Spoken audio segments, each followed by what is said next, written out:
Welcome to our deep dive on beating high mortgage interest. Today we will show you how to combine a smart refinance with a disciplined bi-weekly payment strategy to cut years off your loan and save massive interest. First, we will frame the problem of 7% plus rates.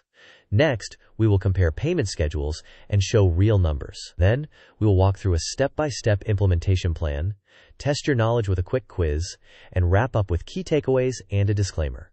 Let's move forward. Here's our roadmap. We will start with the impact of high rates, then cover refinance choices, followed by payment schedule optimization. After that, we will show you how to implement biweekly payments correctly, calculate break-evens, and avoid common pitfalls. Finally, we will test your understanding and summarize the key moves. When rates exceed 7%, the interest component of your mortgage dominates your payment for many years. This slows equity growth and diverts a large share of your monthly housing budget to interest. The highest impact solution is twofold. First, refinance to a materially lower rate or shorter term if your finances allow.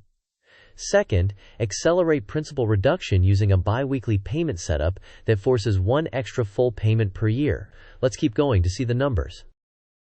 At high rates, especially above 7%, the first several years of payments are dominated by interest rather than principal. Even a modest reduction in rate can translate into very large lifetime savings on a 30-year mortgage. The biweekly schedule yields 26 half payments per year, which equals 13 full payments, effectively adding one extra monthly payment annually. This extra payment goes straight to principal and compounds the time and interest saved. Let's examine how to decide between refinancing and aggressive prepayment. This flowchart starts with your current rate. If your rate is 7% or higher, the next step is to evaluate refinancing feasibility by checking credit, equity, debt to income, and closing costs. We then calculate break-even months as closing costs divided by monthly payment savings. If the break-even period is reasonable, for example under 2 years, and your income is stable, refinancing to a lower rate or a shorter term is recommended. If refinancing is not feasible, or the break-even is too long, you should continue with your current loan and focus on aggressive prepayment. In all cases, the plan includes implementing bi-weekly payments, confirming principal-only application, avoiding prepayment penalties and junk fees, and ensuring you have an adequate emergency fund. Here are approximate numbers for a $400,000 loan. At 7% on a 30-year term, the monthly payment is about $2,660. And total lifetime interest is about $557,600. Dropping to 6% reduces the payment to roughly $2,398, and total interest to about $463,280. A 15-year term at 5.25% has a higher monthly payment of around $3,216.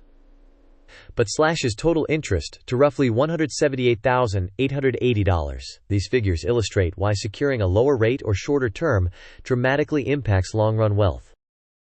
A bi-weekly schedule converts one monthly payment into 2 equal half payments every 2 weeks. Over a year, 26 half payments equal 13 full payments, creating one additional monthly payment directed at principal. This accelerates amortization and typically shortens a 30-year mortgage to approximately 24 years, although results vary by rate and loan size. The resulting interest savings can range from tens of thousands to well over $100,000 on larger balances with higher rates. The crucial operational detail is to confirm that the lender immediately applies the extra funds to principal instead of placing them in a suspense account.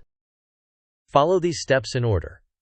First, establish financial stability by maintaining an emergency fund and paying off high-interest consumer debt. Second, if your current mortgage rate is 7% or higher, solicit quotes from several lenders. Third, compute your refinance break-even period by dividing total closing costs by the monthly payment savings. Fourth, proceed to lock and close only after confirming there is no prepayment penalty and no fee to make bi-weekly payments. Fifth, enable bi-weekly autopay to create 26 half payments each year. Sixth, instruct the lender to apply all extra amounts to principal only and obtain written confirmation. Seventh, monitor your amortization schedule to ensure the balance drops in line with expectations. On the left, bi-weekly payments produce 26 half payments per year, which equals 13 full payments. This creates one extra full payment annually, providing substantial term reduction and interest savings. On the right, paying twice a month produces only 24 half payments, or 12 full payments, which eliminates the automatic extra payment. While there is a minor timing benefit, because principal is applied slightly earlier, the savings are much smaller than the biweekly method that mandates an extra payment every year. Question: how many full payments does a biweekly schedule produce each year? Options are A. 12, B. 12.5, C. 13, and D. 14. You may pause the video now to think about the answer. We will discuss the answer in the next section of the video. The correct answer is C. 13. 26 half payments equal 13 full payments, which creates one extra monthly payment per year. Question: which move typically delivers the biggest lifetime savings? Options are A. switching to autopay only, B. splitting the monthly payment into weekly payments without adding extra, C. biweekly payments that create one extra full payment per year, and D. rounding up by $25 occasionally. You may pause the video now to think about the answer. We will discuss the answer in the next section of the video. The correct answer is C. The biweekly method mandates an extra full payment every year, which directly reduces the term and interest. The other options may help with organization or provide small benefits, but usually do not match the impact of an extra full payment. Here is a simple way to assess a refinance. Divide your total closing costs by the monthly payment savings to get break-even months. For example, if closing costs are $5,000 and your savings are about $262 per month, the break-even is roughly 19 months. If you plan to stay in the home longer than the break-even period, and the new loan terms are otherwise favorable, the refinance often makes sense. Remember to compare the full cost structure, including APR, points, and lender fees. This timeline shows the end-to-end process. During the first weeks, you shop rates, get pre-approved, and lock a rate. Underwriting and appraisal typically occur over weeks 4 through 6, with closing around weeks 6 to 8. Immediately after closing, you activate bi-weekly autopay. Over the subsequent 1 to 2 years, you approach your refinance break-even point. From years 1 through 5, you actively monitor accelerated principal reductions. After year 6 and beyond, you benefit from a significantly shortened payoff path compared to a standard schedule. This pie chart compares estimated total interest for 3 scenarios on a $400,000 loan. Largest slice represents the 30-year loan at 7%, with approximately $557,600 in interest. The next slice represents the 30-year loan at 6%, with about $463,280. The smallest slice is the 15-year loan at 5.25%, with about $178,880.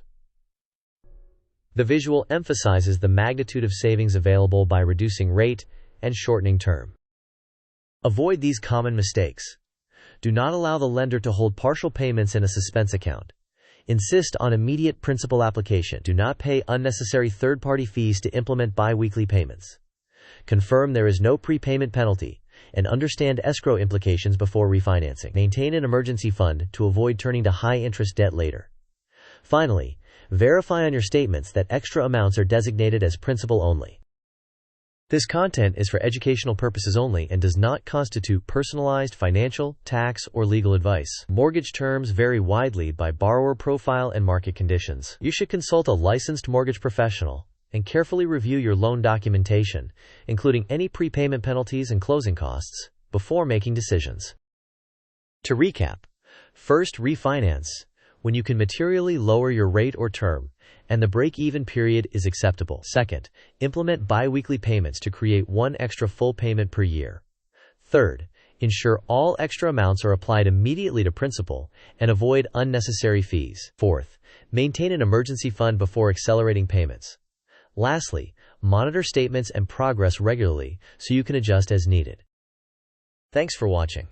If you found this useful, please like, share, and subscribe. Tell us in the comments whether you plan to refinance, switch to bi-weekly payments, or both, and what your break-even looks like.